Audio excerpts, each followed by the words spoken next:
First, the euphoria of surviving the storm will come. Knowing that your pets are safe, finding out that family members also survived, and perhaps seeing that your property was only slightly damaged will bring much gratitude. This post-survival period will mean different things to different people, but first let's make sure those who will make it through this storm continue to survive afterward. In the aftermath of the 2004 hurricane season, I took a look at the more than 100 deaths associated with either Hurricanes Charley, Francis, Ivan or Jeanne, 4 storms that hit Florida that year. I read and reread the statistics and was amazed to understand how each person died. So many of them were initial survivors of the disaster but perished in the recovery phase.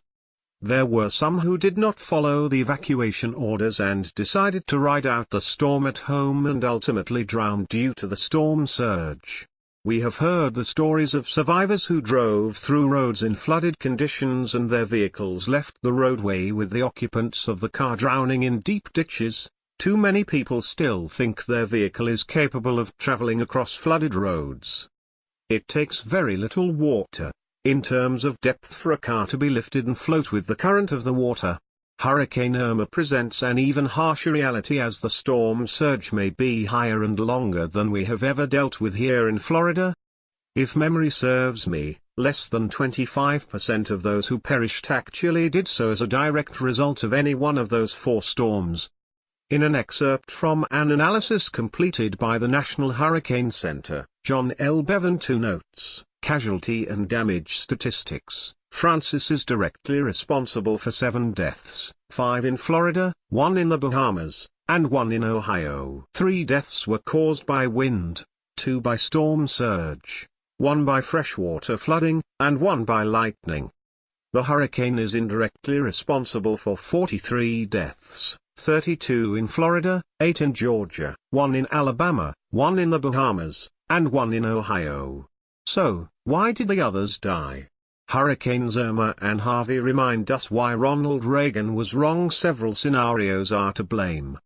There were those who ran their generator in an enclosed garage and perished due to carbon monoxide poisoning.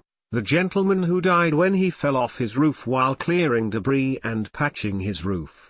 Heart attacks due to stress, electrocutions due to downed power lines, limbs that fell from trees and struck and killed what were hurricane survivors. The sad reality was that many perished thinking that once they survived the storm, the danger was gone, but it wasn't. The high number of deaths that occur after a hurricane means that survivors need to use extreme caution in handling their own cleanup, especially while on wet roofs and bending over the edges of the roofline. Join us on Twitter and Facebook. Cutting high branches in trees takes skill and, more often than not, should be done by a professional. Review all of the safety features of running a generator while powering items in your home and be sure the device has ample ventilation space. Driving, walking, or generally being in floodwaters can be dangerous due to downed and electrified power lines and deep water ditches that can too easily be traps for vehicles, leading to tragic results. Safety doesn't end when the winds die down and the rain bands dissipate. Quite the opposite. Even more caution should be taken in an area already hit by a hurricane.